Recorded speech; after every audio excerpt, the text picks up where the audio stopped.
नमस्कार दोस्तों, इस वक्त की तमाम बेहद बड़ी खबरें, मुख्य समाचार आप लोगों के लिए लेकर के आए हैं दोस्तों, जहां पर एक एक करके चलेंगे दिन भर की सभी बड़ी खबरें। मुख्य समाचार आप तक आगे इसी वीडियो में पहुंचाएंगे दोस्तों। खबरों की तरफ बढ़ने से पहले अगर आप लोग भी दोस्तों खुले तौर पर बैलेट पेपर के जरिए मतदान के समर्थन में खड़े हैं तो अभी इस वीडियो को लाइक कीजिएगा दोस्तों, और कमेंट बॉक्स में #वी सपोर्ट बैलेट पेपर जरूर ही कमेंट कीजिएगा। जो पहली बड़ी खबर आ रही है बताते चले।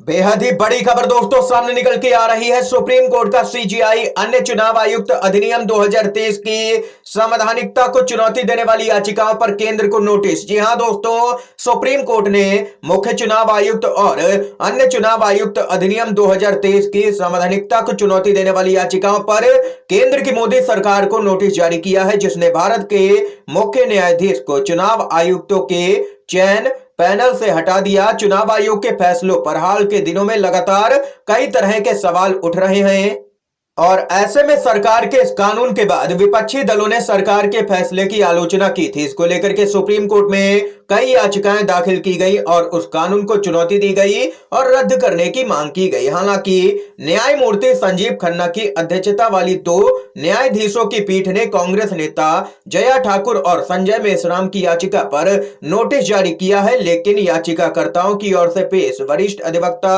विकास सिंह ने रोक लगाने के लिए जब दबाव डाला तो न्यायमूर्ति खन्ना ने कहा कि हम इस तरह के कानून पर रोक तत्काल नहीं लगा सकते हैं। कोर्ट इस मामले की अगली सुनवाई अप्रैल में करेगा।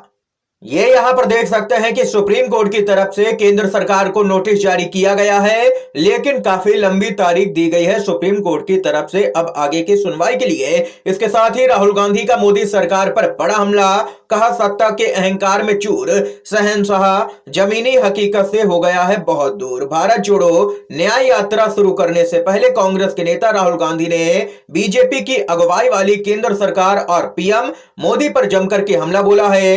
राहुल गांधी ने देश के युवाओं को संबोधित करते हुए कहा कि देश के युवाओं, आज राष्ट्रीय युवा दिवस पर हमें स्वामी विवेकानंद के विचारों को फिर से याद करने की जरूरत है।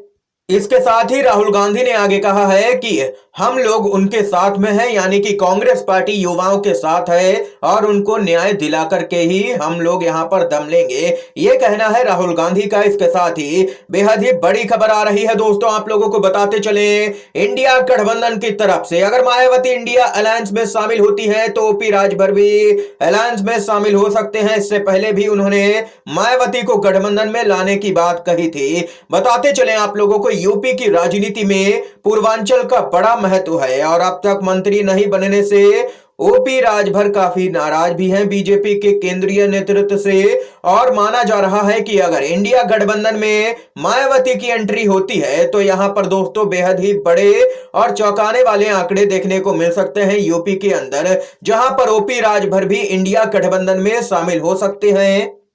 बड़ी अपडेट आ रही है दोस्तों, अखिलेश यादव बोले मुझे कुरियर से यहां पर भेजा गया प्राण प्रतिष्ठा का निमंत्रण बंगला धुलाने की तरह ही फिर किया गया है अपमानित। अखिलेश यादव ने कहा है कि मुझे पता चला है कि मेरे लिए 22 जनवरी का निमंत्रण कुरियर के माध्यम से भेजा गया, लेकिन यह कुरियर मुझे आज तक प्राप्त नहीं हुआ है। मीडिया के लोग ही मुझे भेजे गए कुरियर की रसीद उपलब्ध करवा दें। उन्होंने कहा है कि अयोध्या मंदिर में दिव्यांगों, बुजुर्गों और बच्चों को जाने की कोई व्यवस्था नहीं की गई है, जबकि दुनिया में सभी जगह पर ढांचे को बनाने में इस बात का विशेष ख्याल रखा जाता है। अखिलेश यादव ने यह भी कहा है कि जिस तरह से निमंत्रण की खबर चलाई जा रही है उससे मुझे अपमानित किया जा रहा है, ठीक उसी तरह से जैसे मुख्यमंत्री आवास को गंगा जल से धोकर के अपमानित किया गया था। यह यहां पर कहना है अखिलेश यादव का, और उन्होंने ऐसा बयान दिया है जिसके बाद बीजेपी की जमकर के किरकिरी हो रही है, क्योंकि बताते चले आप लोगों को अखिलेश यादव काफी बड़े ओबीसी नेता हैं और यहां पर उनका मानना है कि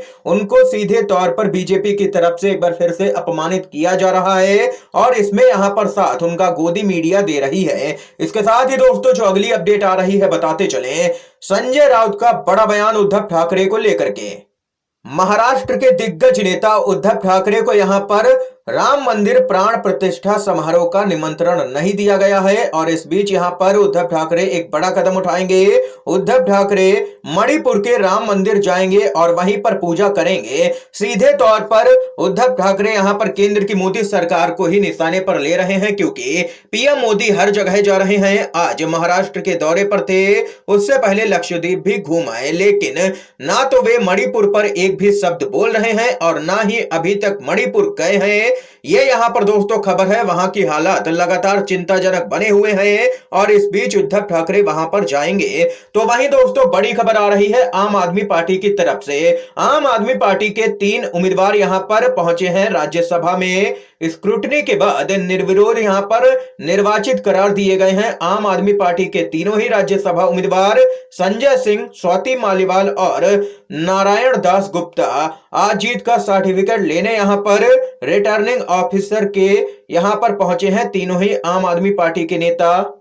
बड़ी अपडेट आ रही है दोस्तों, बताते चले। पूर्व राज्यपाल सत्यपाल मलिक एक बार फिर से केंद्र की मोदी सरकार पर हमलावर हुए। जी हां दोस्तों, अडानी का सारा रुपया मोदी का है और ये सरकार अडानी पर जानबूझ करके कार्रवाई नहीं कर रही है, क्योंकि इन्हें पता है अगर इन्होंने अडानी को छेड़ा तो अडानी पूरी बीजेपी को खा जाएगा और पता भी नहीं चलेगा कि ये सरकार कहां गई। ये कहना है यहां पर सत्यपाल मलिक, जो कि पूर्व राज्यपाल हैं। वे लगातार यहां पर तमाम मुद्दों को लेकर के केंद्र की बीजेपी सरकार पर हमलावर नजर आ रहे हैं और अब तो यहां पर उन्होंने अडानी के मुद्दे पर भी खुल करके बयान जारी किया है दोस्तों। इसके साथ ही अगर आप लोग भी सत्यपाल मलिक के बयान से सहमत हैं तो वीडियो को लाइक कीजिएगा दोस्तों। जो अगली अपडेट आ रही है बताते चलें।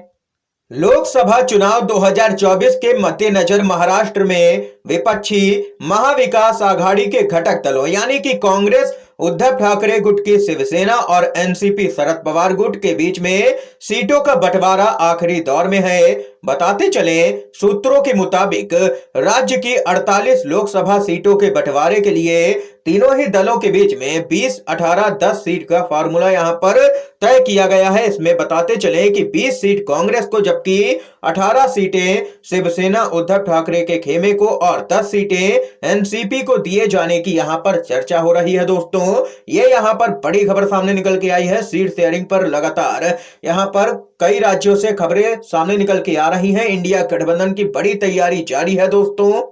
इसके साथ ही राहुल गांधी की भारत जोड़ो न्याय यात्रा से खबर आ रही है। कांग्रेस के सांसद राहुल गांधी ने आज दिल्ली में पार्टी की भारत जोड़ो न्याय यात्रा से ठीक पहले नागरिक समाज के संगठनों और जन आंदोलनों के प्रतिनिधियों से यहां पर मुलाकात की है। बताते चले आप लोगों को, यहां पर राहुल गांधी ने तमाम लोगों से यहां पर खुलकर के समर्थन मांगा है यात्रा के लिए। उनका कहना है कि उनकी यहां पर कोशिश है कि देश के हर व्यक्ति को न्याय मिल सके, इसीलिए भारत जोड़ो न्याय यात्रा निकाली जा रही है। ये यहां पर दोस्तों इस समय की आज की तमाम बेहद बड़ी खबरें थी दोस्तों। अगर आप लोगों को ये वीडियो पसंद आया हो तो अभी इस वीडियो को लाइक कीजिएगा, ज्यादा से ज्यादा इन खबरों को, मुख्य समाचारों को शेयर कीजिएगा अपने सभी दोस्तों में, और चैनल पर नए हैं तो दोस्तों चैनल को जरूर ही सब्सक्राइब कीजिएगा। वीडियो देखने के लिए आप सभी दोस्तों का बहुत बहुत धन्यवाद। जय हिंद, जय भारत।